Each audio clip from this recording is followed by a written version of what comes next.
One of the most exciting aspects of writing and even reading fiction is the world in which the characters live. Is it a world where humanity has put aside its differences and finally taken to the stars on a sort of trek, only to find the same conflicts with new and different species across the galaxy and beyond? Is it a world where a young Kryptonian spends his adolescence growing up in rural Kansas? Or a world buried deep inside a computer mainframe where motorcycles race on ribbons of light across a digital frontier of endless possibilities? We're going to be looking at how to take familiar elements and transform them into an imaginative new experience. I'm your host, Garrett K. Jones, and we are continuing our Season 5 deep dive into exploring elements of world building.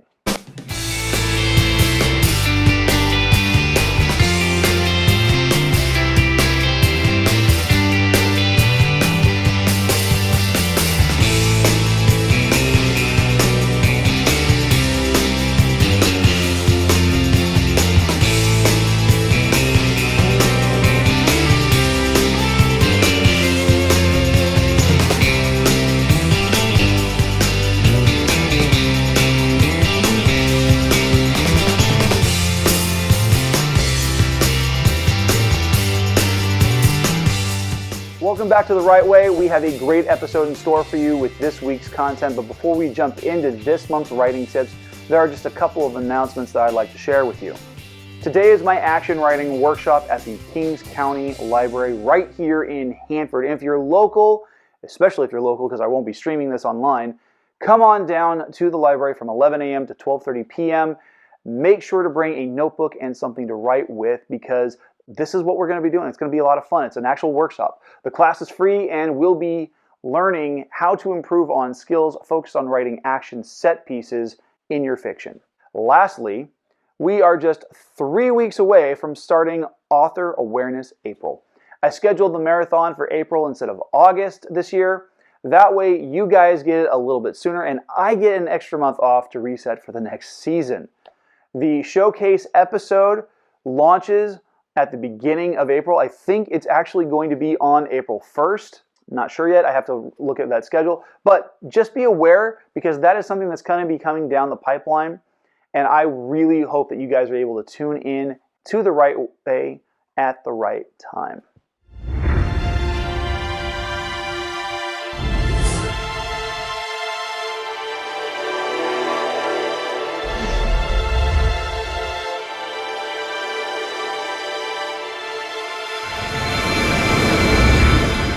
World building is one of the most crucial aspects of writing. We are going to continue looking at Ellen Brock's world building Bible template and applying it through the lens of Avatar the Last Airbender. Last month, we examined what the Avatar's world looks like by exploring food and entertainment. This month, we are tackling 2 more categories from the 21 that Brock listed.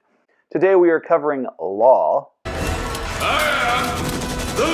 and politics. These are areas where we can really draw from real-world examples as well as media to make our worlds come to life. So let's dive in. In Avatar the Last Airbender, audiences are exposed to both of these world-building elements in spades. In fact, both of these are intrinsic to the world building because they help provide structure to the way characters interact with the world around them. Starting with law. Brock gives us 8 bullet points to consider: criminal justice systems, minor and major crimes, laws impacting daily life, common sentences for crimes such as prison, labor, execution, and the like, police behavior, uniform, practices and powers, prison conditions, and public opinion of law enforcement. The first 3 bullet points are only briefly seen in Avatar, at least early on in the series. We get independent examples of the justice system that differs across the board. In Omashu, King Bumi comically tests Aang as recompense for causing disarray by riding the city's mail delivery system like a roller coaster and smashing the cabbage merchant's cart. My cabbages! But then the magistrate of Chin Village goes about a kangaroo court to try and punish Aang for the deeds of his past life as Kyoshi when she killed the village's founder, Chin the Conqueror. Obviously, murder is a major crime, and theft ranges somewhere between minor and major, depending on the scale. Grifting is also considered a crime when we see Team Avatar using the skill to bilk some of the Fire Nation's grifters out of the money that they scammed from the locals. But what we don't see are laws that impact daily life. What are the laws about, say, crossing the street or using a cart? Are pedestrians' rights elevated above those driving a horse and buggy? Is there a nightly curfew? Of course, if there is an example I missed, go ahead, make sure to leave it in the comments section down below, and I'll be sure to respond. Given Avatar's quasi-medieval setting, the most common sentence for committing a crime is usually jail or prison time, or in the case of Chin Village, the magistrate wants to execute Aang by boiling him in oil. Of course, Chin Village also has a wheel of punishments for when the court case is concluded to determine the actual sentencing, and the magistrate ends up commuting Aang's sentence because he wants him to do community service when he offers to fight off the Fire Nation mercenaries sent to find Aang by Prince Zuko. So yeah. So here is tip number 1. Put together a list of laws and infractions, both major and minor, and how crimes are dealt with in the world that you are creating. The goal is to create a well-rounded world that is as immersive for the reader as it is for the characters within that world. Now, if there aren't any laws, what keeps people in line to prevent the social order from breaking down? Now, if you're writing something with a dystopian or apocalyptic or post-apocalyptic theme, maybe there isn't anything keeping people in line, and it's in those interactions that your world gets fleshed out. But what about our last 3 bullet points? We don't really get to experience any police behavior until we get into Season 2 of Avatar. When the gang, you see what I did there? Because the Avatar's name is Aang and they're a gang, so they're gang. Anyway. When the gang returns to Omashu, the Fire Nation has taken over and Bumi is being held captive in a metal box far away from all the earth around him. The soldiers operate as a de facto police force, imposing martial law and a nighttime curfew on the population because they are an occupational force. The best example comes in the form of the Dai Li and its leader Long Feng. The Dai Li are described as the guardians of Ba Sing Se's cultural elements, but they really are a secret police force who abduct anyone and everyone who violates unwritten laws and moras, such as talking about the 100 Years' War or references to the Fire Nation's military actions. Not only do they make people disappear, they keep them in inhumane conditions in a secret underground prison beneath the waters of Lake Laogai, where they brainwash them into being mindless morons with no memory of who they were before. Great examples of their victims include Ju Di and Jet. The Fire Nation provides a visual example of prison conditions during Season 3 when we see elements of Iroh's incarceration or when we visit the Boiling Rock. Iroh is in a standard prison in the heart of Azulon. He's kept in isolation. His only interactions come from the guards and a brief visit from Zuko. Most of the guards wear non-military uniforms and are rather harsh towards him, even if all they're doing is bringing him food. There is one guard, voiced by Serena Williams, who shows Iroh some kindness and compassion. The Boiling Rock, on the other hand, is a very unique prison, unlike a Fire Nation prison in the Earth Kingdom, built on an oceanic coal processing rig by Sulu. The Boiling Rock is actually isolated in the center of a geothermal lake. The water probably sits atop an actual geothermal vent or volcano, which causes it to constantly boil, and there's no way out except by access of a hanging gondola system. The guards wear traditional military armor, and the facility is rigged with cooling cells to prevent any firebending prisoners from being able to use their abilities. This prison is specifically designed for political and war prisoners. So here's tip 2. If you want to incorporate a prison into your world building, make it stand out as unique both in its design and the kind of prisoners it's meant to hold. For my series, The Archives of Isin Koran, the City Kingdom Republic of Chi-Sen has a prison called Coveno de Sperna. It's 9 levels underground, with the worst prisoners being kept contained at the deepest level. The design was actually based on Dante's Inferno and the 9 Circles of Hell. The only way in or out is a hand crank powered lift and a single entrance that leads out into a box alleyway surrounded by guards. So even if you made it to the door, you'd still have to contend with getting shot down with arrows or hacked to pieces by the soldiers who are on duty outside in what is essentially a kill box. Then there's public opinion and perception of law enforcement. This is an attitude that shifts depending on where people live and what the political climate is like at the time. 3 years ago saw a huge anti-law enforcement fervor complete with city-destroying riots. Shit. I mean, violent acts of arson and loot. I mean peaceful protests. What we saw in the summer of 2020 echoed early 1990s Los Angeles in the wake of Rodney King and the equally peaceful antics of protesters in the 1960s. That brings us to tip 3. Detail your character's opinion and perception of law enforcement. Even if they work within law enforcement, their opinions change greatly.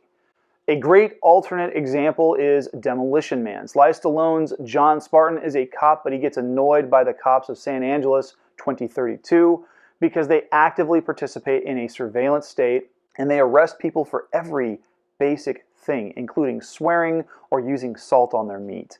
In fact, come to think of it, I think red meat is illegal too. Damn, the future is going to suck.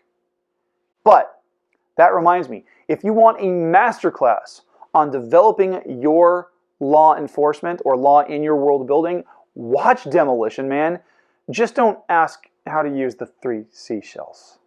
I'm happy that you're happy, but the place where you're supposed to have the toilet paper, you got this little shelf with 3 seashells on it. He doesn't know how to use the 3 seashells. I can see how that could be confusing. Let's move on to our second category, politics. This is everyone's favorite topic. Brock gives us 5 bullet points to follow. Political parties, ruler, are they king, queen, president, prime minister, or dictator? Prominent members of court or government, secret government agencies and or organizations, and public opinion of the ruler or government. This is going to be a bit of a dodgy topic, to be honest, because it's one of those topics you don't discuss with people in most events. That and, religion. We'll actually be talking about religion in the May edition in just 2 months.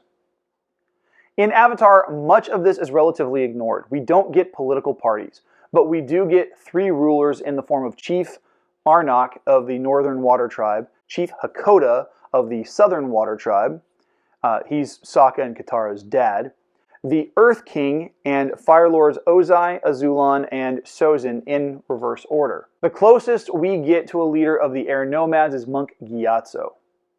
Usually members of the court include war ministers, generals, admirals, and other military leaders and advisors, or maybe members of the royal family as depicted within the flashbacks of the Fire Nation. The most interesting member of the Earth King's court was his bear Bosco, who was his loyal companion. Obviously, the Dai Li serve as the only secret agency in the Earth Kingdom, but they aren't the only secret organization. Iroh, Swordmaster Piandao, Waterbending Master Pakku, King Bumi, and Firebending Master Zhang are members of a secret society called the White Lotus, a reference to the central game piece from Iroh's favorite board game, Pai Sho. The White Lotus uses Pai Sho as a code for getting messages across all kinds of things, kind of like an Avatar version of the Knights Templar or some other secret society. But their mission isn't nefarious like the World Economic Forum or steeped in mystery, but rather to help the Avatar restore balance to the world whenever they are needed to do so. Lastly, there is public opinion of government and its rulers. This can be a tricky thing to explore because it's really easy for authors to instill their characters with their own biases. It's important for your characters to have their own opinions, even if those opinions echo their friends, family members, or other important influences in their lives. Just like any real person, the characters have to develop their own opinions, but it can't be in a vacuum. So here's tip 4. Use specific models, historical or modern, to inspire your governmental structure and be specific about what informs and frames your character's opinions about the government and its leaders. You can and should have characters that parrot political talking points, even if they don't have the full scope of what's going on, but also make sure that their political talking points are not always the same as yours. Case in point, my hometown area is up in arms over the future implementation of a traffic circle in one of the busiest downtown intersections. The people against it parrot off of each other. They call them unsafe, but don't research for themselves the safety statistics of traffic circles. And they say it detracts from the historic quality of downtown, but if they wanted to be literal about it, we would actually be still operating with horse-drawn carriages and unpacked dirt roads with zero signage if we really wanted to be historic. They ignore the fact that the intersection hasn't been updated to comply with and accommodate Americans with Disabilities and the Americans with Disabilities Act in the last 20 years. Go figure. So that's it. Those are the 4 tips for this month's segment. Tip 1, put together a list of laws and infractions, both major and minor, and how crimes are dealt with in the world that you are creating. Tip 2, if you want to incorporate a prison into your world building, make it stand out as unique both in its design and the kind of prisoners that it's meant to hold. Tip 3, detail your character's opinions and perceptions of law enforcement. Even if they work within law enforcement, their opinions change greatly. And tip 4, use specific models, historical and modern, to inspire your governmental structure, and be specific about what informs and frames your character's opinions about the government and its leaders.